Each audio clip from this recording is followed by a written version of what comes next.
Kuna kitu gani watu hawajui kuhusu kutengeneza content? Huhitaji vifaa vya bei ghali. Simu yako tu na bidii kidogo. Sahau kuchimba mitaro kutafuta content, ndiyo dhahabu mpya. Hivi ndivyo vijana wanavyotoka kwenye shida na kuwa boss killer kwa kutumia simu tu. Kwanza, uza ujuzi wako. Fundisha kitu muhimu, kama vile jinsi ya kutengeneza chapati ya shilingi 500. Watu wanapenda ushindi wa haraka. Pili, cheza na algorithm. Post kila mahali, TikTok, Reels, YouTube Shorts. Nenda kule ambako macho yapo. Tatu, usijizuie, post kila siku. Tumia templates za bure kutoka Canva kuboresha mchezo wako na usiache kujaribu.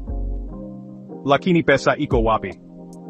Google AdSense, affiliate links, na mikataba na makampuni hubadilisha content yako kuwa pesa halisi.